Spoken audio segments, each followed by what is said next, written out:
Mount Abu में बाबा के समय का क्लास चल रहा था। 5 जून 1967 पहले पेज के अंत में बात चल रही थी।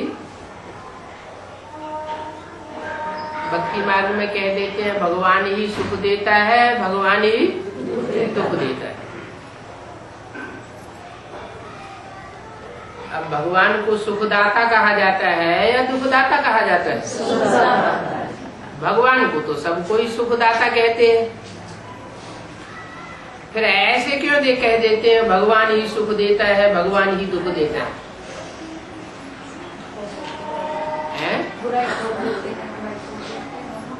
ये भक्ति मार्ग में जो कहने की बातें हैं, भक्ति मार्ग में बोलते हैं कि भगवान ही सुख देते हैं, भगवान ही दुख देते हैं। ये शूटिंग ब्राह्मणों की संगम की दुनिया में होती होगी भक्तों के द्वारा, क्योंकि भगवान के भक्त भी होते हैं, भगवान की प्रजा भी होती है, बाप की प्रजा भी होती है, भगवान के भक्त भी होते हैं, बाप के वारिस भी होते हैं।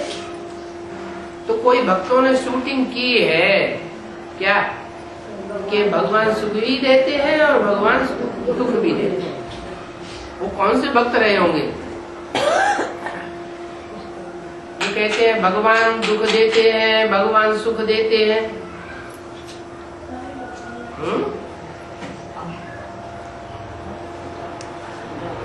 जो भगवान के प्रैक्टिकल रूप को पूरा नहीं पहचान पाते, अधूरा अधूरा पहचानते हैं। भगवान के माँ के प्यार के स्वरूप को पहचानते हैं, लेकिन बाप जो वर्षा देने वाला है उस रूप को नहीं पहचानते हैं। वो फिर अंत में बोलने लगते हैं कि तू ही दुख देता है, तू ही हमको दुख दिया और तू ही अब मेरे को दुख देता है, ठुकराता है। चाहे प्यार करे चाहे ठुकराए। अब भगवान की ठुकराता है क्या? भगवान तो आता है, सब बच्चों को गले लगाता है, ऐसे कह देते हैं। अभी तुम बच्चे तो ऐसे नहीं कहेंगे। अभी तुम बच्चे तो ऐसे नहीं कहेंगे। कैसे? कि भगवान ही सुख देते हैं, भगवान ही दुख देते हैं। अच्छा, अभी नहीं कहेंगे, आगे चल के कहेंगे क्या? जब ज्यादा माया परीक्षा लेगी, फाइनल परीक्षाएं होंगी, विनाश का टाइम आएगा, तब ऐसे कहेंगे क्या कि भगवान ही सुख देता है, भगवान ही दुख देता है? नहीं कहेंगे। पक्का रखना।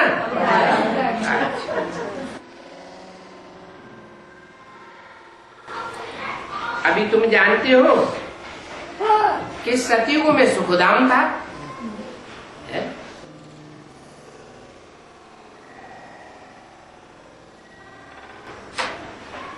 क्यों? सतयुग में सुखधाम क्यों था? कलयुग में दुखधाम क्यों है? कलयुग अर्थात झूठ खंड।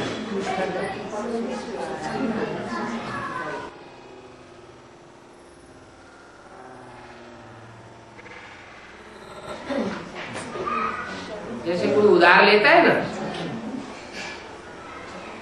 उससे जब कोई मांगने जाता है कि हमारा उधार लिया है वापस तो दे दो। अच्छा, कल दे देंगे। कल गए, अरे हमने कहा था ना कल दे देंगे। बातें बनाना शुरू। तो ये बातें बनाने वालों की झूठी दुनिया है।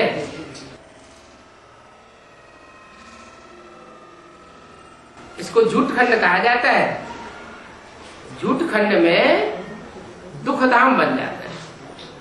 काय के कारण बना? झूठ के कारण दुखधाम बन जाता है।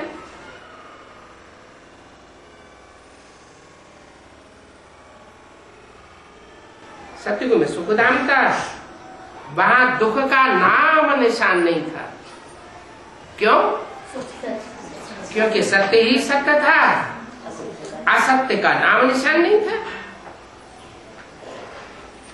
कलयुग में है दुखधाम, अभी सुख का नाम निशान नहीं। ये तुम जानते हो कि ऊंचे से ऊंचे भगवान है। भगवान को ऊंचे से ऊंचे क्यों कहा? भगवान की तुलना किससे कर दी? ऊंच से ऊंच। किससे ऊंचे? ऊंचे से ऊंचे माने तुलना की ना। किससे तुलना की? जो भी देवताएं हैं, जो भी मनुष्य मात्र है, जो भी गुरु है, जो भी धर्म पिताएं हैं, उन सब से तुलना की कि वो ऊंचे से ऊंचे है। कौन है ऊंचे से ऊंचे? परम पिता, सुप्रीम सोल। सुप्रीम सोल के लिए ऊंचे और नीचे की बात ही नहीं। वो तो जन्म मरण के चक्र में ही नहीं आता है।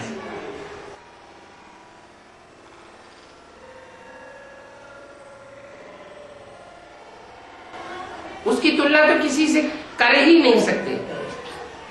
वो जिसमें मुकर्रर रूप से प्रवेश होकर के भगवान के रूप में संसार में प्रत्यक्ष होता है, उसकी बात है कि वो है ऊंचे से ऊंचे भगवान। क्योंकि ऊंचे और नीचे का सवाल इस दुनिया के रहवासियों के लिए है। जो सुप्रीम सोल शिव है वो तो इस दुनिया का रहने वाला ही नहीं है। सिर्फ आता है ज्ञान सुनाने के लिए। अब ज्ञान सुन करके जो ऊंचे कर्म करते हैं वो ऊंचे कहे जाते हैं, और सुन करके भी जो नीच कर्म करते हैं वो नीच कहे जाते हैं। तो ऊंचे से ऊंचे वो भगवान है, और वो सब आत्माओं का भी बाप है। जो भी जन्म मरण के चक्र में आने वाली आत्माएं हैं, पार्ट बजाने वाली आत्माएं हैं, उन सब का बाप है। शरीर के बाप को तो सभी जानते हैं। जितने जितने 84 के चक्र में शरीर धारण किए उतने उतने बाप हुए, परंतु ये किसी को पता नहीं है कि आत्माओं का बाप कौन है और कैसे इस सृष्टि पर प्रत्यक्ष होता है। आत्मा है ज्योति बिंदु, बिंदु बिंदु आत्माओं का बाप भी ज्योति बिंदु। लेकिन पता कैसे चलता है कि वो ज्योति बिंदु बाप कौन? क्योंकि बिंदु बिंदु आत्मा है तो सब एक जैसी, पता कैसे चले? तो कोई मुकर्रर रथ में प्रवेश करता है तो पता चलता है कि ये सबका बाप है। वो बापों का बाप है,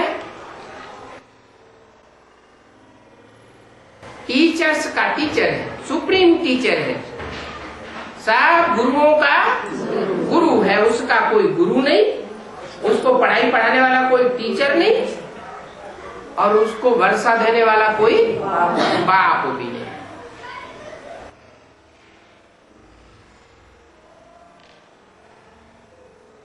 उसकी आत्मा को जन्म देने वाला, आत्मा की पहचान देने वाला कोई भी बाप नहीं, साकार में कोई नहीं।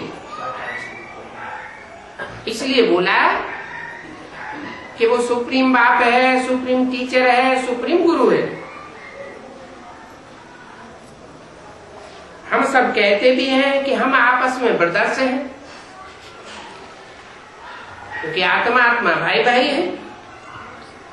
तो जरूरी है कि सब एक बाप के बच्चे ठहरे ना।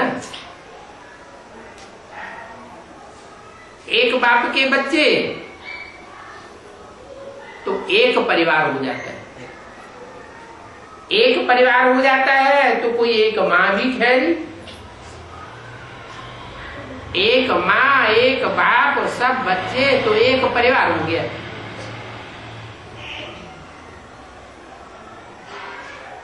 तो वो हम सबका बाबा भी है। तो जरूरी है कि सब बच्चे आपस में भाई भाई। बीच में कोई कोई कह देते हैं कि वो सर्वव्यापी है। सर्वव्यापी है तो सब बाप हो गए। सब कैसे बाप होंगे? एक बाप, बाकी सब बच्चे। बाप कहते हैं मैं सर्वव्यापी नहीं हूं, मैं तो एक व्यापी होकर के आता हूं। भगत लोग क्या कह देते हैं, कर देते हैं, सर्वव्यापी कर देते हैं। ये शूटिंग कहाँ हुई? कैसे ब्राह्मणों की संगे मिली दुनिया में ये शूटिंग हुई या हो रही है? जिन्होंने भी अधूरी नॉलेज ली है, जिन्होंने बेसिक नॉलेज ली है, पूरी पढ़ाई नहीं पढ़ी है, भगवान तो बेसिक नॉलेज भी देता है, फिर ऊंची पढ़ाई भी पढ़ाता है। तो जिन्होंने पूरी पढ़ाई नहीं पढ़ी है, वो ही अधूरी पढ़ाई पढ़ने वाले जो भक्त हैं, वो ऐसे कह देते हैं कि वो सर्वव्यापी, मेरे में भी है, तेरे में भी है।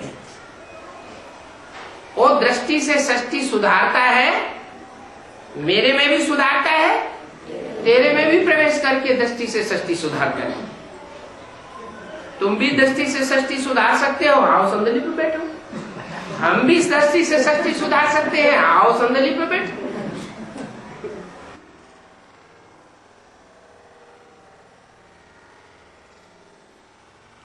इतना ही नहीं, वो समझते हैं गीता का भगवान दादा लेकर आज कृष्ण उर्फ ब्रह्मा है। वो ही एक साकार भगवान है गीता का, इसके अलावा और कोई गीता का भगवान नहीं है। ये बात उनकी बुद्धि में बैठती तो है, फिर सर्वव्यापी क्यों कह देते हैं?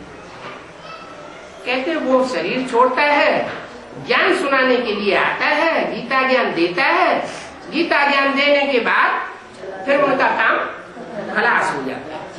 फिर नई दुनिया बनाने और पुरानी दुनिया का विनाश कराने का काम हमारा है। करो मेगा प्रोग्राम और छपाओ बड़े बड़े पोस्टर, ऊपर शिव का चित्र और नीचे ब्रह्मा विष्णु शंकर का चित्र। कौन कौन ब्रह्मा विष्णु शंकर बनते हैं? वो इकट्ठी होकर के त्रिमूर्ति शिव बन जाते हैं। अरे बाप कहते हैं मैं तो एक ही मुकर्रर रथ में आता हूं, आज में भी एक ही मुकर्रर रथ में था, मध्य में भी एक ही मुकर्रर रथ के द्वारा बाप के रूप में प्रत्यक्ष होता हूं। बाप का प्रत्यक्षता वर्ष भी मनाते हैं और अंत में एक ही मुकर्रर रथ के रूप में सारे संसार में प्रत्यक्ष हो जाऊंगा।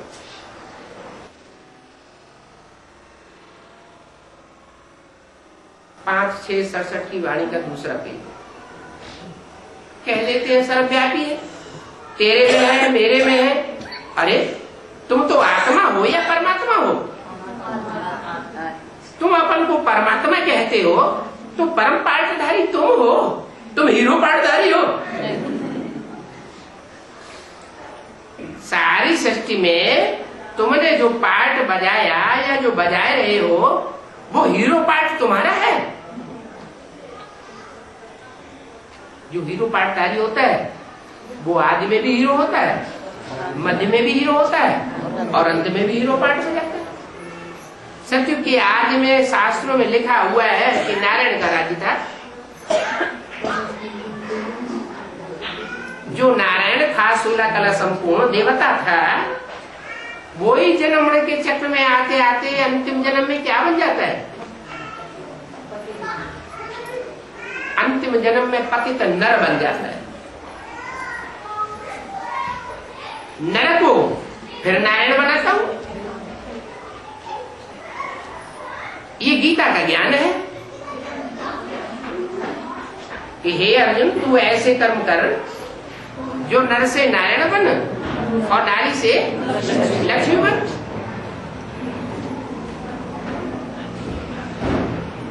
तो जो नर से नारायण बनते हैं तो पहले जन्म में हीरो पार्टधारी प्रत्यक्ष हो जाते हैं, मध्य में भी हीरो पार्टधारी बनकर के उन्हें पार्ट बजाया होगा, और अंत में भी उसी नारायण में वो सुप्रीम सोल बाप प्रवेश करते हैं और प्रवेश करके उसको हीरो बनाते हैं। तो तुम सब तो हो आत्मा,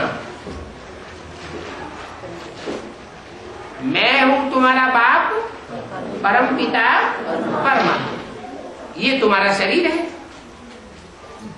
फिर तीसरी चीज कैसे हो सकती है? आत्मा और ये तुम्हारा शरीर। आत्मा को परमात्मा थोड़ी कहेंगे। आत्मा जन्म मरण के चक्र में आती है, परम पिता परमात्मा जन्म मरण के चक्र में नहीं आता है। अगर वो भी जन्म मरण के चक्र में आ जाए तो इस सृष्टि को उठाने वाला कोई नहीं है, पतितों को पावन बनाने वाला कोई भी नहीं है। इसलिए जीव आत्मा कहा जाता है।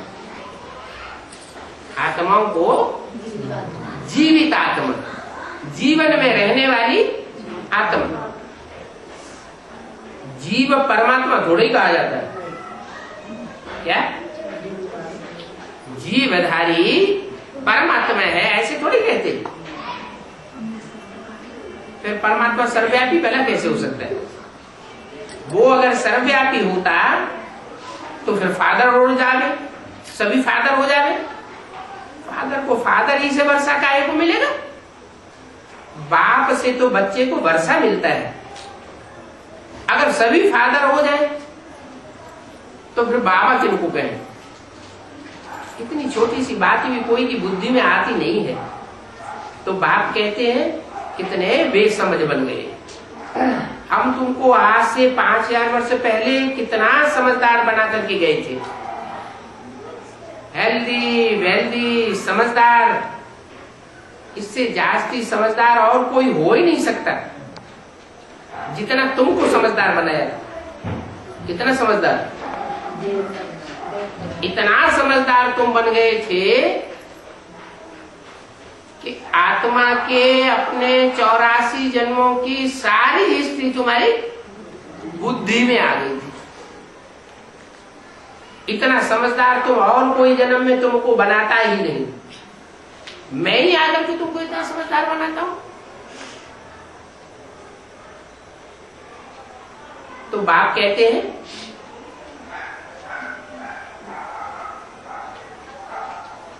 अब तुमको जो समझ मिलती है अभी संगम युग में, वो समझ फिर वहां सतयुग में नहीं रहेगी। इसलिए अभी जितनी समझ धारण करना चाहो कर लो। वहां ये थोड़ी मालूम रहता है कि हम फिर गिरेंगे।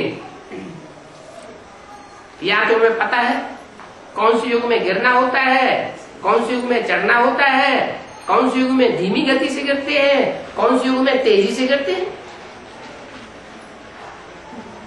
अगर वहां सतयुग में ये पता हो कि हम गिरेंगे तो फिर सुख की सारी खुशी उड़ जाएगी, सुख की भाषणा ही नहीं आवेगी, चिंता लग जाएगी। तुम जानते हो कि सतयुग में ये ज्ञान प्रायः लोप हो जाता है। प्रायः लोप का मतलब आत्मा जो है वो अपने स्वरूप में टिक जाती है। क्या? आत्मिक स्थिति की शान पक्की हो जाती है, फिर कोई परेशान होता ही नहीं। परेशान कब होते हैं? जब यहाँ आत्मिक स्थिति की शान में नहीं रहते, भूल जाते हैं तो परेशान होते हैं, दुखी होते हैं, अशांत होते हैं। और वहां तो आत्मिक स्थिति पक्की हो जाती है। कब तक के लिए? 2500 साल के लिए पक्की हो जाती है। माना 2500 साल तक कोई भी आत्मा परेशान, दुखी, अशांत नहीं होती। तो ये बात तुम्हारी बुद्धि में अभी है, पर सतयुग में ये बातें उड़ जाएंगी। ब्राह्मण ही अधिकारी रहते हैं ये ज्ञान लेने के लिए। जो अभी ब्राह्मण बन रहे हैं वो अधिकारी है, ब्राह्मण नहीं बन रहे हैं। ब्राह्मण बना क्या है? जो ब्रह्मा का आचरण करे सो ब्राह्मण, ब्रह्मा के आचरण को धारण न करे तो ब्राह्मण नहीं। जो ब्रह्मा के मुख से निकले सो बात माने तो ब्राह्मण, और ब्रह्मा के मुख से निकली हुई बात न माने तो ब्रह्मा मुखवंशावली ब्राह्मण ही नहीं।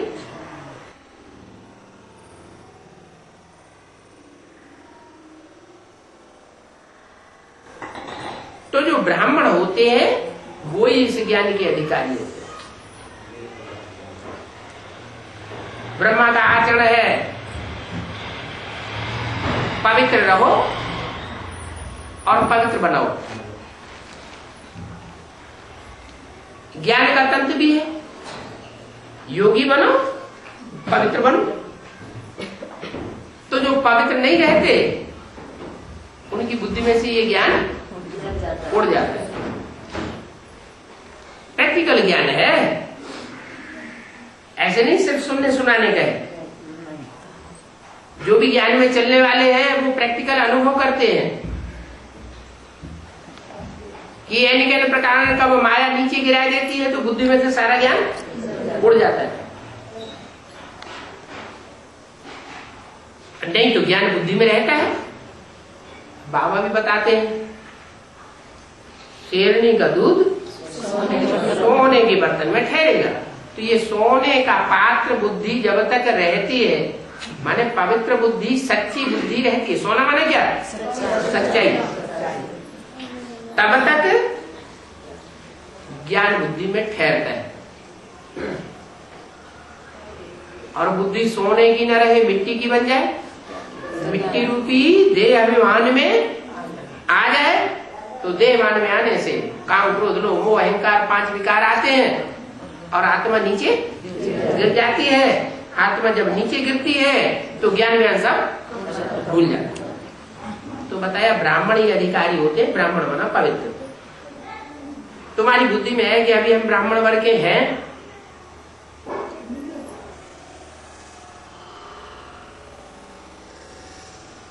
संगम युग में अभी हम बाप के बच्चे बने हैं, ब्रह्मा मुखवंशावली बने हैं, ब्रह्मा के मुख से हम भगवान का ज्ञान सुन रहे हैं। तो हम ब्रह्मा मुखवंशावली हैं, ब्राह्मण वर्ण के हैं और ब्राह्मण ही ज्ञान लेने के निमित्त बनते हैं।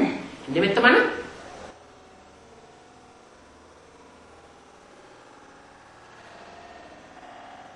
निमित्त माना साकार में। जो साकार में ब्राह्मण है वो ही इस ज्ञान को लेने के निमित्त बनते हैं।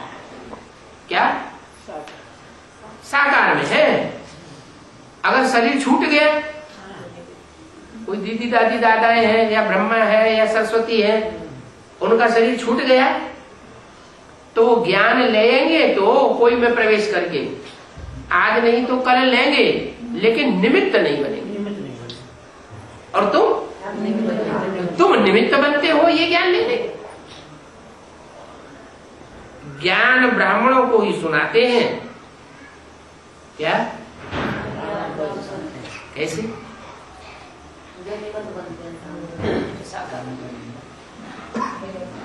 ब्रह्मा के तन से जो सुनाया वो सच्चाई नहीं थी। 100% सच्चाई उसे नहीं कहेंगे। क्यों? सुनने वालों ने सुना, सुनाने वाले ने सुनाया, लेकिन एक एक वाक्य के अर्थ को किसी ने समझा ही नहीं। तो जब समझा नहीं और दूसरों को समझा ही नहीं सके तो सच्चाई कहाँ बुद्धि में बैठी?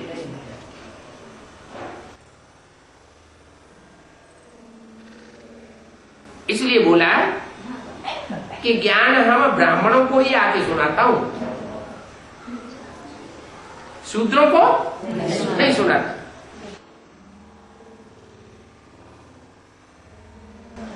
यज्ञ के आदि में सब थे शूद्र। 1936 से पहले, 47 से पहले सब क्या थे? शूद्र।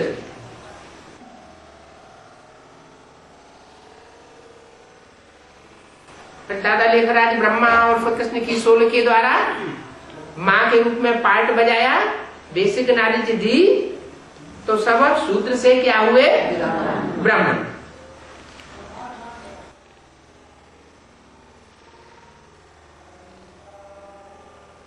नंबर बार ब्राह्मण हुए कि सब एक जैसे ब्राह्मण बनते? नंबर बार ब्राह्मण बने। तो जो ब्राह्मण होते हैं, बनते हैं, उन्हीं की बुद्धि में ये ज्ञान बैठता है। ब्राह्मण को ही ज्ञान सुनाते हैं, ब्राह्मण फिर सबको सुनाते हैं।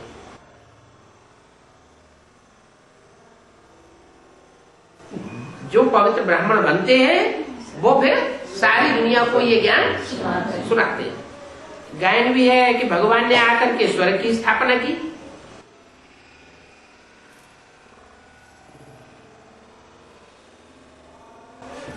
भगवान आवेगा तो क्या करेगा? स्वर्ग स्थापन करके जाएगा या बीच में ही से छोड़ के चले जाएगा? भक्ति मार्ग में जो गायन है कि भगवान ही सुखदाता है, सुख की सृष्टि रचने वाला है, और जितने भी धर्म पिताएं हुए, धर्म तो स्थापन किए लेकिन सुख की सृष्टि किसी ने। दुनिया दुख ही दुख में और गिरती गई, दुख बढ़ता ही गया। धर्म पिताओं के आने के बाद सुख नहीं आया, सुख बढ़ा नहीं, सुख और ही कम होता गया। तो जो गायन है कि भगवान ही आकर के स्वर्ग रचते हैं, स्वर्ग बनाते हैं, वैकुंठ बनाते हैं, जन्नत रचते हैं, वो कहाँ का गायन है? इस संगम का गायन है। तो इससे भी साबित होता है कि ब्रह्मा के तन में आया तो, लेकिन भगवान बनकर के नहीं आया। अगर भगवान के रूप में आया होता तो ब्रह्मा के मंदिर होते, ब्रह्मा की मूर्ति होती, ब्रह्मा की पूजा संसार में चलती होती। और फिर बाबा ने भी मना कर दिया कि बच्चे ब्रह्मा का चित्र या मूर्ति नहीं बना, अगर बनावेंगे तो तुम भी पतित हो जाओगे।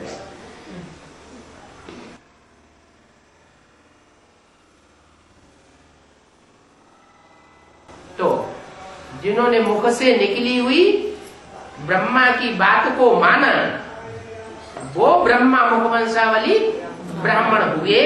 और वही ब्राह्मण जो है, जब बाप टीचर के रूप में आकर के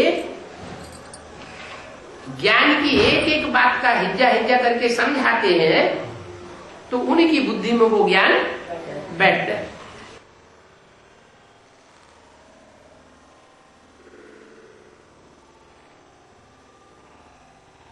भगवान ने आकर स्वर्ग की स्थापना की, राजयोग सिखाया, ऊंच से ऊंच बाप ने आकर के क्या सिखाया वो तो अभी तुम जान गए हो और सभी के लिए जानते हैं। कृष्ण जयंती भी मनाते हैं, समझते हैं कि वो तो वैकुंठ का मालिक था, है?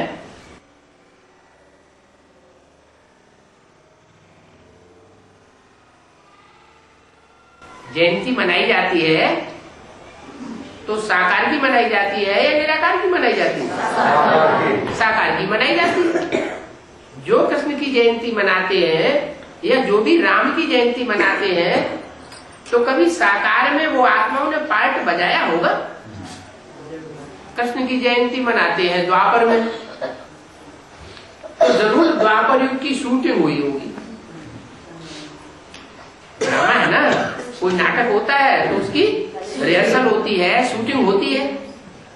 तो शूटिंग पीरियड में जब द्वापर युग की शूटिंग हो रही थी, उस समय कृष्ण की आत्मा ब्राह्मण बच्चों के बीच में प्रत्यक्ष होती है और उसकी जयंती माना जन्म होता है। कहाँ जन्म होता है? जेल में जन्म होता है। जिस दिन जन्म होता है उस दिन जन्माष्टमी मनाते हैं। क्या? जन्माष्टमी मनाते हैं। कहते हैं उस दिन वो जेल से छुटकारा मिला, स्वतंत्र हुआ, कंस की जेल से स्वतंत्र हुआ। स्वतंत्र हुआ, अरे बच्चा पेट में होता है तो बंधा हुआ है, पेट से बाहर निकलता है तो स्वतंत्र हो जाता है। ऐसे ही वो कृष्ण की आत्मा जो बंधी हुई थी वो बाहर स्वतंत्र हुई, कंस की जेल से भी स्वतंत्र हुई। वो टाइम निश्चित हो जाता है शूटिंग पीरियड में। भक्ति मार्ग में 15 अगस्त मनाते हैं। वो स्वतंत्रता दिवस 15 अगस्त को किस यादगार में मनाते हैं? नहीं, भारतवासी समझते हैं कि 15 अगस्त को स्वतंत्रता मिली थी, इसलिए स्वतंत्रता मनाते हैं। 15 अगस्त को ही स्वतंत्रता मिली थी, ऐसा क्यों? क्योंकि 15 अगस्त को कृष्ण की सोल शूटिंग पीरियड में ब्राह्मणों की संगम की दुनिया में कंस की जेल से स्वतंत्र हुई थी, इसलिए मनाते हैं। वो स्वतंत्रता वर्ष भी होता है, स्वतंत्रता वो दिन जो है स्वतंत्रता दिवस भी होता है, और जन्माष्टमी भी होती है। वो एक ही वर्ष शूटिंग पीरियड में नुधा हुआ है, जिस दिन जन्माष्टमी भी होती है और उसी दिन स्वतंत्रता दिवस भी होता है। और द्वापर युग की शूटिंग में होता है, दूसरे युग की शूटिंग में ऐसा नहीं होता।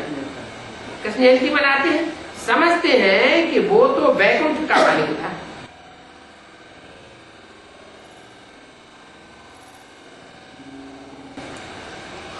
कृष्ण जब जन्म ले, कंस की जेल से छूट जाए, तो दूसरों के लिए भी जेल से छुटकारा दिलाएगा या नहीं दिलाएगा? इतने बड़े बड़े धर्म पिताएं हुए, अगर वो दुखों की जेल से छूट गए होते, मुक्त हो गए होते, उनको मुक्ति जीवन मुक्ति मिली हुई होती, तो दूसरों को भी मुक्ति जीवन मुक्ति दिलाते या नहीं दिलाते? न खुद जीवन मुक्ति में गए और न दूसरों को ले जा सके। कह देते हैं महात्मा बुद्ध पार निर्वाण गया, शंकराचार्य पार निर्वाण गए, लेकिन पार निर्वाण गए क्या? नहीं, कोई प्रूफ नहीं है। पार जो जाएगा वो दूसरों को भी पार ले जाएगा, खुद पार नहीं जाएगा, दूसरों को भी पार नहीं ले जाता। गुरु मर जाते हैं, उनके चेले फिर दूसरा गुरु कर लेते हैं कि ये दूसरा गुरु हमको पार लगा देगा। तो इसका मतलब पहला गुरु पार नहीं गया ना, बीच में ही पुरुषार्थ करते डूब गया ना। अब कृष्ण जिसके लिए कहते हैं वैकुंठवासी था, वैकुंठ का मालिक था, वो कौन सी कृष्ण की बात है? दादा लेखराज की बात है, या दादा लेखराज की ही सोल अपना शरीर छोड़ने के बाद कोई ब्राह्मण बच्चे में प्रवेश होकर के ज्ञान चंद्रमा का पार्ट बजाती है, अधूरे चंद्रमा का पार्ट बजाती है, उसकी यादगार है। संगम युग में ही कृष्ण की सोल उर्फ दादा लेखराज ब्रह्मा की सोल प्रवेश करके जब पार्ट बजाती है, मस्तक में अंदर अर्धचंद्र दिखाया जाता है, शंकर के माथे पर अर्धचंद्र दिखाया। तो समझते हैं कि कृष्ण वैकुंठ का मालिक था, जरूर। मालिक कौन बनेगा? अरे राजाई का मालिक कौन बनेगा? कहते हैं इस राज्य का मालिक कौन है? जो होगा उसने पुरुषार्थ भी किया होगा। तो वो विश्व भर का मालिक था, ये किसी की बुद्धि में नहीं है।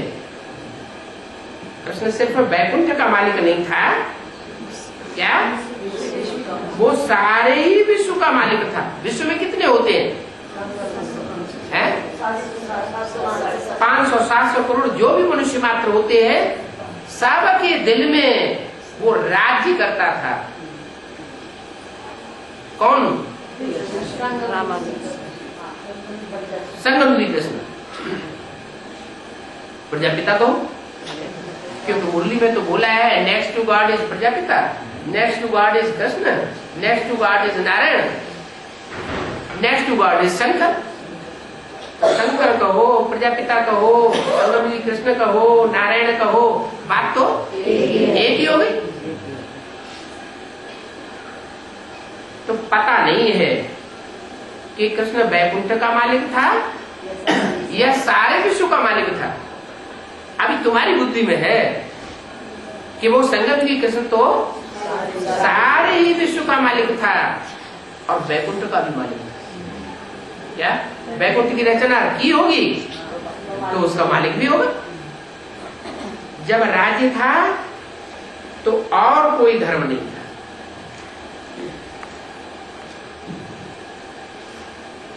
एक ही धर्म, एक ही राज्य, एक ही राजा, एक ही भाषा, एक ही मत, एक ही कुल। उनका सारे विश्व पर राज्य था। क्या? किसका? कृष्ण का सारे विश्व पर राज्य था और गंगा के किनारे था। अरे तो नई बात कह दी। अभी तक कहते थे कि जमुना के किनारे स्वर्ग बनेगा, और अभी क्या कह दिया? गंगा के किनारे। हाँ, गंगा के किनारे था। अब तुमको ये कौन समझा रहे हैं? क्या कि वो गंगा किनारे वाला था? वो जो सिनेमा बनाने वाले हैं उन्होंने भी ऐसे ही गीत गा दिया, चोरा गंगा किनारे वाला। फिर तो ऐसा करे कमाल कि हो जाए बंदा कल की चाल। ऐसे कैसे गीत बना दिए? उन गीत बनाने वालों की बुद्धि में ये कहां से आता है?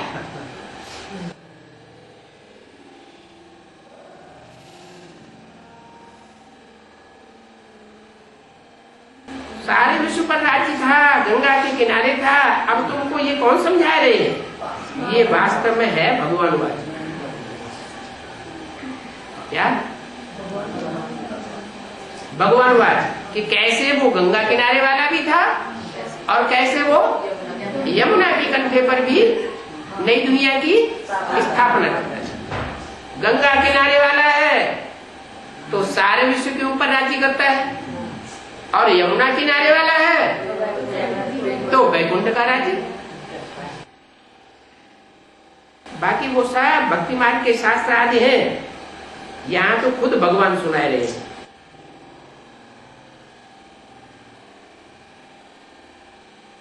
क्या वो जो शास्त्र आदि सुनाए हैं, बनाए हैं, वो बनाने वालों ने, मनुष्यों ने बनाए हैं या भगवान ने बैठ बनाए?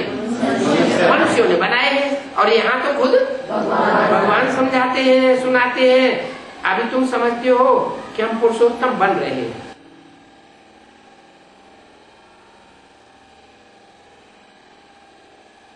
क्या? पुरुषोत्तम बन रहे हैं। बनाने वाला शिव भगवान जिसके द्वारा बनाता है वो खुद भी पुरुषोत्तम बनता है। तो पुरुषोत्तम हमको पुरुषों में उत्तम बनाते हैं। डॉक्टर क्या बनाएगा? डॉक्टर बनाएगा। वकील बनाएगा। इंजीनियर बनाएगा। तो बनाने वाला भी प्रैक्टिकल में कौन होना चाहिए? देव महादेव कहा जाता है। तो ये गायन है कि पुरुषोत्तम ही हमको पुरुषोत्तम बनाते हैं।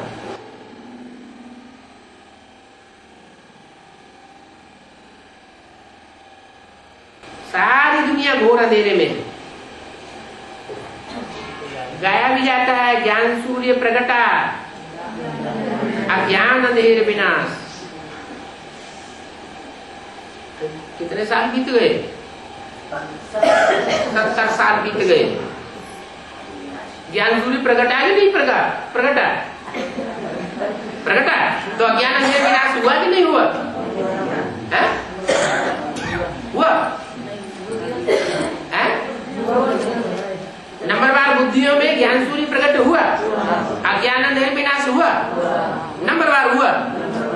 माना नंबरवार अभी निश्चय अनिश्चय बुद्धि भी बनते रहते हैं।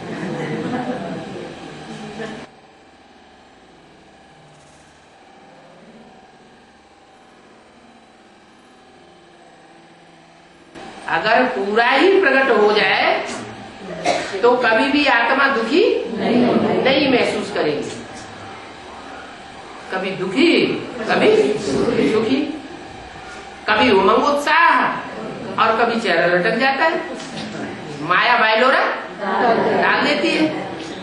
इससे साबित होता है अभी ज्ञान सूर्य जो है वो सन 76 में रात के 12 बजे उदय हुआ है।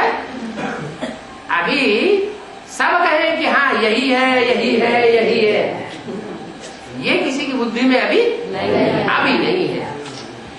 अभी कहते हैं हाँ ये महात्मा है, वो महात्मा परमात्मा हो सकता है, वो हो सकता है। अच्छा ये नहीं है वो नहीं है, लेकिन अभी कौन है ये पक्का निश्चय बुद्धि अभी नहीं बने।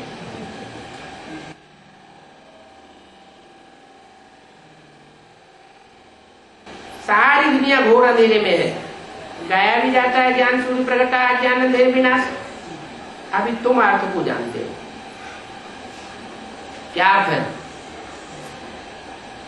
अर्थ ये है कि बाप का प्रत्यक्षता वर्ष तो मनाया, लेकिन सन 76 रात्रि का 12 बजे का टाइम है जो विदेशियों के द्वारा ज्ञान सूर्य प्रकट हुआ। जो विदेशियों की दिन की शुरुआत है वो कै बजे से होती है? रात्रि के 12 बजे से। अभी भारतवासियों ने उसे नहीं समझा कि ज्ञान सूर्य प्रकट हुआ। विदेशियों ने समझा कि सूर्य उदित हुआ 76 में। जो स्वदेशी है उनकी बुद्धि में अभी भी नहीं बैठा। भारतवासियों का दिन की शुरुआत कब होती है? सुबह सुबह जब सूर्य उदय होता है तब वो दिन की शुरुआत मानते हैं। इसका मतलब अभी भारतवासियों की बुद्धि में ज्ञान सूर्य उदय नहीं हुआ। अच्छा तो ये एडवांस नॉलेज जो ले रहे हैं वो सब विदेशी है क्या? है? मानेंगे विदेशी है कि स्वदेशी है? कौन से देशी है? कौन से देशी है? स्वदेशी है। अरे कोट पैंट पहने हुए बैठे हैं, स्वदेशी कैसी है? वो तो ठीक है, बाप तो विदेशी बन के आया है, तो नहीं विदेशी है। बाप बहुत चालाक है, कहता मैं विदेशी बन के आया हूँ। माना है विदेशी नहीं, लेकिन बच्चों को उठाने के लिए विदेशी बन के आया।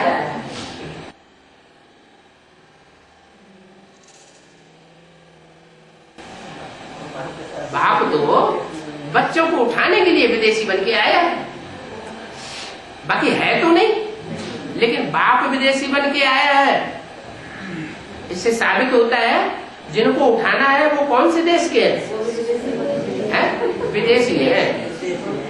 अच्छा तो मुंह नहीं लटका लेना है क्या? रे हम विदेशी हो गए। आत्मा विदेशी होती है या शरीर विदेशी होता है? आत्मा स्वदेशी विदेशी होती है। कोई आत्मा ऐसी होती है जो 84 जन्म विदेश में ही लेता रहे है? आत्मा कभी देश में जन्म लेती है, कभी दूसरे देश में, कभी तीसरे देश में। आत्मा स्वदेशी विदेशी नहीं होती है। आत्मा तो सब परम धामवासी है। क्या? परम धामवासी। आत्मा को स्वदेशी विदेशी नहीं कहेंगे, किसको कहेंगे? शरीर को कहेंगे कि अरे ये गोरा है, लंबा चौड़ा है ये उस देश का है, कहते हैं ना। ये नाटा है, काला है, ये अफ्रीकन है, ऐसे कहते हैं ना। ये गोल मोहड़े वाला है, हट्टा कट्टा है, गोरा है, ये बौद्धी है, चीन जापान तिब्बत देश का है। शरीर को कहते हैं ना, तो शरीर विदेशी होता है।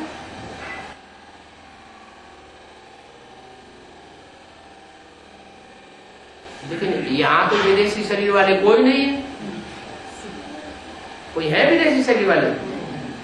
यहाँ तो ऐसे विदेशी शरीर वाले कोई नहीं है। लेकिन स्वभाव संस्कार की बात बताई कि आखिरी जन्म में आकर के विदेशियों का प्रभाव पड़ जाता है, तो विदेशियों का प्रभाव से प्रभावित हो गए, माने उनकी प्रजा बन गई। ऐसे विदेशी बच्चों को फिर बाप आकर के स्वदेशी बनाते हैं। ये बात जरूर है कि जो अच्छे अच्छे हैंड्स होते हैं वो विदेशों में भेजे जाते हैं। क्या भारत में भी आजकल ज्यादा पढ़े लिखे लोग हैं जो अच्छी अच्छी पढ़ाई पढ़ते हैं, फर्स्ट क्लास पास होते हैं, फर्स्ट क्लास एग्जाम पास करते हैं, वो कहाँ चले जाते हैं? विदेश में चले जाते हैं। तो यहाँ ऐसे ही है कि जो अच्छे अच्छे विदेशी, जो अच्छे अच्छे बच्चे थे वो सब आखिरी जन्म में आकर के विदेशी भाव स्वभाव संस्कार वाले बन जाते। उन विदेशी भाव स्वभाव संस्कार वाले बच्चों को बाप आकर के पढ़ाते हैं और जानते हैं कि ये मेरे जहीन बच्चे हैं। उनकी पढ़ाई पढ़ करके विदेश में कौन जाएंगे? जो बुद्धिमान होंगे वो जाएंगे या सब जाएंगे? जो बुद्धिमान होते हैं वो जाते हैं। तो ये मेरे विदेशी बच्चे हैं, और ये विदेशी बच्चे इतने तीव्र बुद्धि वाले हैं, बुद्धिमान बाप के ऐसे बुद्धिमान बच्चे हैं कि बात की गहराई को पकड़ करके ऊंची पढ़ाई पढ़ करके ऊंचे से ऊंचा पद पाने वाले। ऊंचे से ऊंचा पद कौन सा है? नर से नारायण। ये राजयोग की पढ़ाई यही बच्चे पढ़ सकते हैं। क्या जो आज कुंभकर्ण की नींद में सोए पड़े हैं वो ये पढ़ाई नहीं पढ़ सकते। तो बाप विदेशी बच्चों को उठा के गले लगाते हैं और कहते हैं बच्चे मैं तुम्हें राजयोग सिखाने आया हूँ और जन्म जन्मांतर की राजाई देने के लिए आया हूँ। तो मुंह लटकाने की बात नहीं है? रुद्रमाला के मणके भले सब विदेशी है, फिर भी बाप का वर्षा पाने वाले हैं। बाप का वर्षा पाने वाले हम बच्चे हैं। वो जो चंद्रवंशी निकलेंगे या चंद्रवंशी राधा निकलेंगी, वो राजा बनेंगे, अधिकारी बनेंगे या आधीन बनेंगे? बाप राजा बनाने के लिए आया है या आधीन बनाने के लिए आया है? बाबा तो कहते हैं मैं तुमको राजाओं का राजा बनाने के लिए आया हूं, मैं तुमको आधीन नहीं बनाता हूं। वो विदेशी भारत में आए, उन्होंने ऐसी पढ़ाई पढ़ाना शुरू कर दी कि सब आधीन बन गए। आजकल किसी को नौकरी मिलती है तो हमें नौकरी मिल गई, पूरा परिवार बड़ा खुश हो जाता है। क्यों खुश हो जाता है? क्योंकि मेंटलिटी बन गई है नौकरी करने की। किसी को नौकरी मिली मैंने बहुत खुश हो। ये नहीं जानते कि नौकरी माना टोकरी, कोई के अधीन रहना। बाप अधीन बनना नहीं सिखाते। क्या बता सिखाते हैं? अधिकारी बनो, अधीन न बनो। तो इतनी ऊंची पढ़ाई जो बाप हमको राजयोग से पढ़ाने आया है, उसमें हम अपने स्वमान में रहें।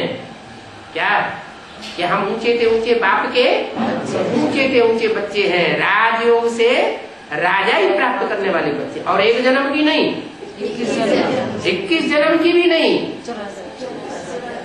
21 जन्म की राजाई तो सुप्रीम सोल बाप ज्योति बिंदु आकर के देते हैं।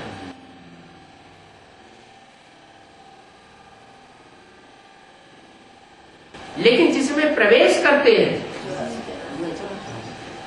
जिसमें प्रवेश करते हैं, उसमें पुरुषार्थ करने का मात्रा सब बच्चों से जास्ती होता है। तो वो जो 63 जन्म का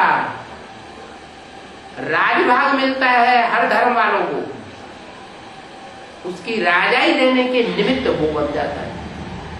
कौन? प्रजा। जो भी 500 करोड़ की प्रजा है, और 500 करोड़ की प्रजा में जो भी दूसरे दूसरे धर्म में जाने वाली आत्माएं हैं, उनको वर्षा कौन देता है? राजा। तो उनमें उनको क्या राजाई नहीं मिलती? इब्राहिम आए, इब्राहिम के फॉलोअर्स को राजाई नहीं मिलती क्या? क्राइस्ट आते हैं, बौद्ध आते हैं, मोहम्मद आते हैं, उनके फॉलोअर्स को, मुसलमानों को राजाई नहीं मिलती क्या? राजा बनते हैं कि नहीं बनते? तो उनको राजाई किसने दी? उनको भी राजाई देने वाला सब धर्मों का बाप है, वो उनको राजाई देता है। उनको भी राजाई मिलती है, और साथ साथ भारतवासियों को भी राजाई मिलती है। ऐसे नहीं कि 21 जन्म के ही हमको राजाई मिलती है, हमको बेहद के 2 बाप मिले, आत्माओं का बाप भी और मनुष्यों का बाप भी मिला। आत्माओं का बाप आकर आत्मिक दुनिया की, रूहानी दुनिया की 2 युगों की राजाई देता है, और जो जिस्मानी बाप है मनुष्य सृष्टि का, वो हमको 63 जन्मों की राजाई देता है। 63 जन्म तो नहीं कहेंगे, क्यों? आखिरी जन्म में तो राजाई होती है क्या? आखिरी जन्म में किसी देश में राजाई वो सिर्फ कहते हैं, अरे भाई अटल बिहारी का राज्य है, इंदिरा गांधी का राज्य है, लेकिन इंदिरा गांधी का राज्य है क्या? है? बड़ी सभा में पत्थर मार के नाक तोड़ देते। तो राजाओं की ऐसी राजाई होती है क्या? आज राजा है, कल गद्दी से नीचे उतार देते। तो ये तो राजाई नाम मात्र की है, राजाई नहीं है, कांटों का ताज है। इसलिए आखिरी जन्म को छोड़ दो।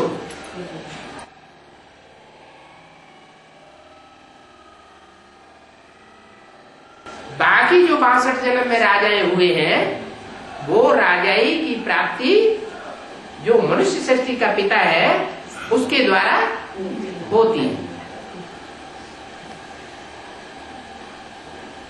तो तुम अर्थ को जानते हो। वो लोग तो जो कुछ बोलते हैं सो अनर्थ ही बोलते हैं। वो लोग माने कौन लोग? दुनिया वाले हो, साधु सन्यासी, शास्त्र पढ़ने वाले, बड़े बड़े लोग, और चाहे ब्राह्मणों की दुनिया के हो, वो सब अनर्थ बोलते हैं। और तुम जो कुछ बोलते हो सो सब अर्थ सहित बोलते हो। तुम ब्रह्मा बोलेंगे तो तुम उसका अर्थ जानते हो। उनसे पूछो ब्रह्मा का अर्थ क्या है? शब्द है ब्रह्मा, तो अर्थ भी तो होना चाहिए। बाबा तो कहते हैं काम के आधार पर नाम पढ़ते हैं शास्त्रों में। तो बताओ ब्रह्मा का अर्थ क्या है? ब्रह्मा का, ब्रह्मा ने बड़ी, माँ माने माँ, तो दोनों शब्दों को मिलकर के बन गया ब्रह्मा। तुम अर्थ भी नहीं जानते, ऐसे ही बिगड़ अर्थ बकते रहते हैं। बाप ने हमको तो अर्थ सहित बताया, हम अर्थ का अनर्थ करने वाले नहीं है।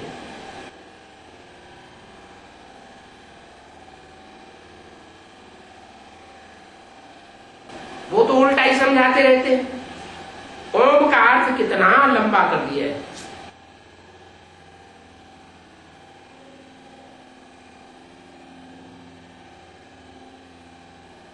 ओम का अर्थ बाप कितना छोटा बताते हैं। ओम माने मैं आत्मा, आ उ मा, तीन कार्य जो करे सो ओम माने आत्मा। कौन सी तीन कार्य?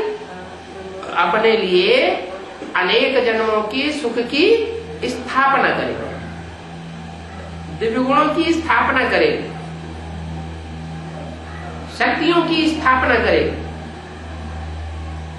वो हुई ब्रह्मा के रूप में कार्य करने वाली मन रूपी शक्ति। मन के संकल्पों से शक्ति रची। तो हर आत्मा ये ब्रह्मा का कार्य करती है। हर आत्मा जो पुरानापन है आत्मा में भरा हुआ, पुराने स्वभाव, पुराने संस्कार, पुराने दुर्गुण, पुरानी अशक्तियां, कमजोरियां, उनका नाश भी करती है। तो हर आत्मा शंकर के रूप में भी। शंकर माने तीसरा नेत्र, ज्ञान नेत्र। कहते हैं ज्ञान नेत्र खुला तो क्या हुआ?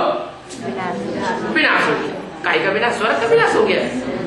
स्वर्ग का विनाश थोड़े हुआ। जो भी पुरानापन था, जो भी अनर्थ था, जो भी दुख था, अशांति थी, पापी थे, पापाचारी थे, उन पापों का अंत हो गया। पापों का हरण कर लेता है। तो कहते हैं हर हर। बम बम भी जुड़ा हुआ क्योंकि जब वो आता है तभी बम बनते हैं। क्या इन 100 वर्षों के अंदर ही बम नाम की शुरुआत होती है। उससे पहले कोई जानता भी नहीं था एटम बम क्या चीज है। सन 36 से पहले किसी की बुद्धि में एटम बम नाम का निशान भी नहीं था। जब आते हैं तो ये तीन कार्यकर्ता सुप्रीम सोल बाप के भी होते हैं और हमारी आत्मा के भी ये तीन कार्यकर्ता है। आत्मा के भी ये तीन कार्य है, स्थापना, पालना और विनाश।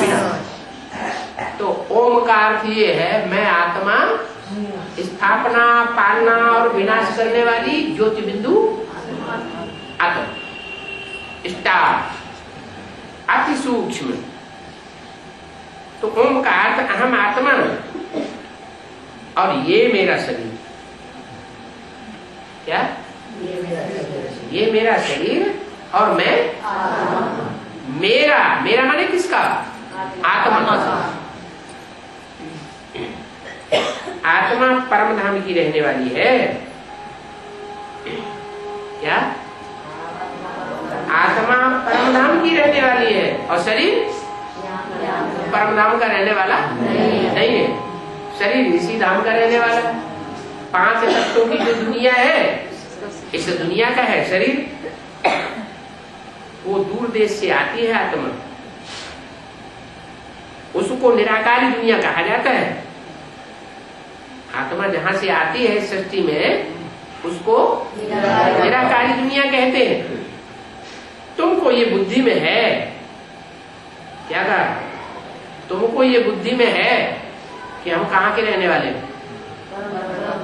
परम धाम के रहने वाले। उन ब्राह्मणों की ये बुद्धि में नहीं है क्या कि हम परम धाम के रहने वाले? उनकी बुद्धि में नहीं है। वो नहीं पढ़ाई नहीं पढ़ाते कि सूरज चांद सितारों की दुनिया से पार परम धाम है, वहां से हम आत्माएं आती हैं। वो नहीं पढ़ाते। छोड़ने के बाद कहते हैं परम धाम। वो कहते हैं हम शरीर छोड़ जाएंगे तब हम परम धामवासी बनेंगे। और तुम क्या कहते हो? हम जीते जी परम धामवासी बनते हैं। असली अर्थ तुम्हारी बुद्धि में है कि तुम कहाँ के वासी हो और वो कहाँ के वासी है।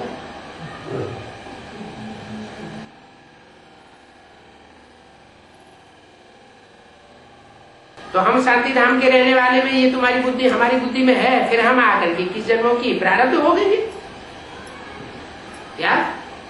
हम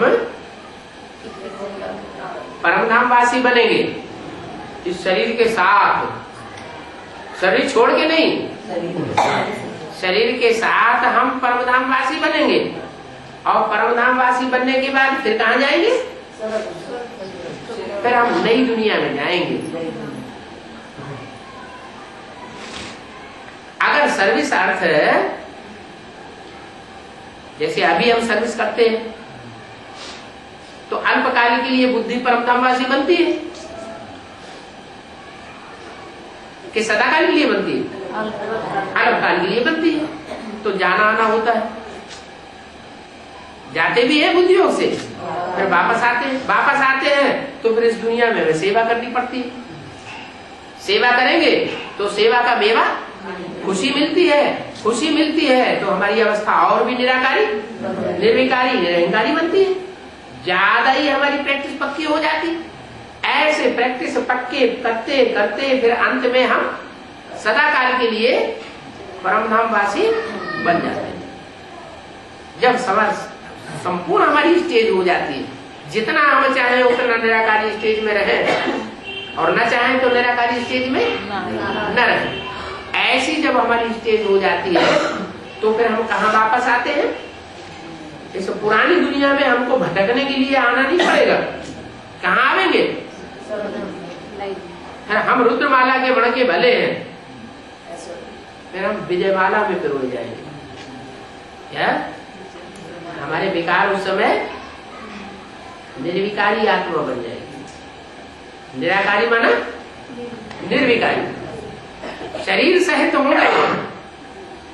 परमधाम से वापस लौटे तो कहाँ हम जाएंगे? इस शरीर के साथ सुख धाम में जाएंगे। परमधाम से लौट करके कहाँ जाएंगे? सुख धाम में जाएंगे।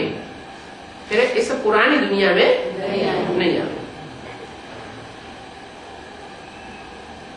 तो शांति धाम को निराकारी दुनिया कहा जाता है। हम शांति धाम के रहने वाले हैं, फिर 21 जन्मों की प्रारब्ध होंगे। तुमको तो कितनी खुशी होनी चाहिए। क्या वो कहते हैं हम शरीर छोड़ने के बाद सुख भोगेंगे, और तुम कहते हो हम जीते जी शरीर के साथ रहते हुए ही सुख भोगेंगे। तो खुशी किसको होगी ज्यादा? हमको ज्यादा खुशी होगी। अरे मरने की कोई तो खुशी होती है क्या? तुमको तो कितनी खुशी होनी चाहिए, थैया थैया अंदर में होनी चाहिए। तो डांस करते हैं ना, तो डांस सिखाने वाले क्या करते हैं? ठक ठक थैया थैया, तो कितने खुश होते हैं। तो तुम्हारे अंदर ये थैया थैया चलनी चाहिए।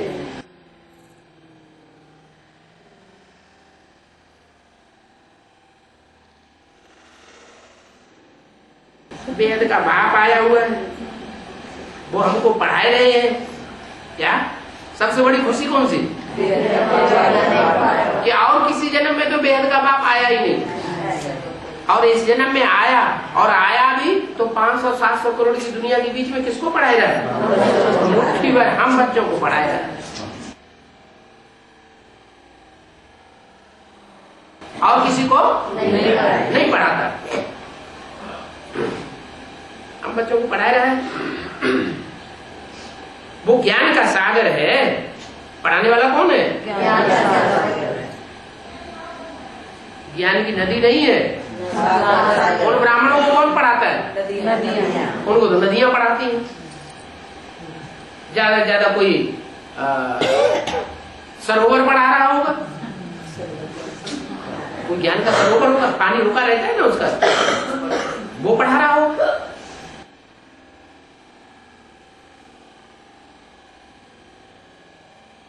कोई टुप्पा टुप्पी पढ़ा रहा होगा। उनको पढ़ाने वाला कोई द्रौपदी कुंड होगा। द्रौपदी कुंड का भी पानी तो रुका हुआ रहता है। कोई कुआं होगा, कोई बावड़ी होगा, लेकिन हमको तो सागर पढ़ाया रहा है, जहाँ सारी नदियां जाकर के सागर में मिल जाती हैं।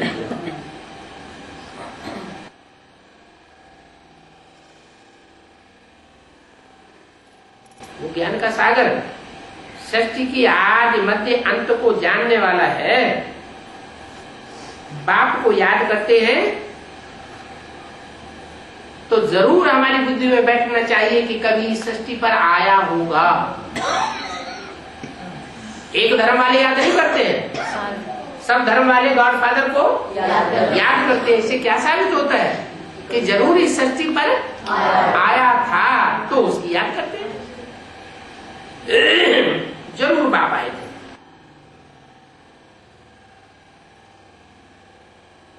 और जयंती भी मनाते हैं। क्या हम बाप की जयंती भी मनाते हैं। ये भी तुम बच्चे जानते हो, ये जो शिव जयंती मनाई जाती है, महाशिवरात्रि मनाई जाती है, ब्राह्मणों में जयंती मनाते हैं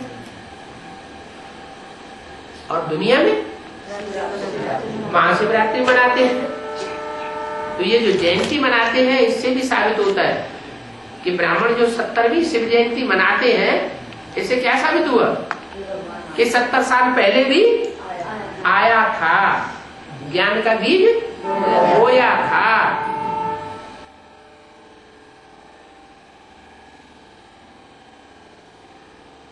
जब बीज बोया जाता है ना, शक्ति पैदाइश के लिए, तो गुप्त बोया जाता है या किसी को पता चलता है? गुप्त बोया। तो 70 साल पहले वो ज्ञान का बीज बो करके गया था। तुम ये साबित कर सकते हो, इसलिए हम शिव जयंती मनाते हैं।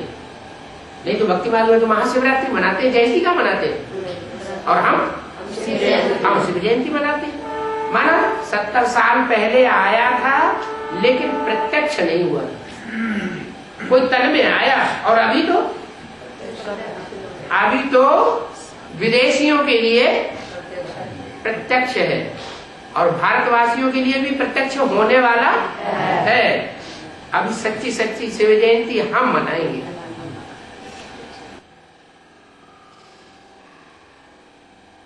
वो तथाकथित ब्राह्मण तो शिव जयंती मनाते हैं, तो भक्ति मार्ग वालों की देखा धुनी मनाते हैं कि इस दिन शिवरात्रि है, या उन्हें असली पता है किस दिन शिवरात्रि है? वो भक्ति मार्ग वालों की देखा धुनी मनाते हैं। ये थोड़ा ही पता है कि प्रजापिता के अंदर कब आया। बाबा कहते हैं मैं जब आता हूँ तो किसी को पता ही नहीं पड़ता। अरे गर्भ में आत्मा प्रवेश करती है तो तिथि तारीख का पता पड़ता है क्या? पता ही नहीं पड़ता।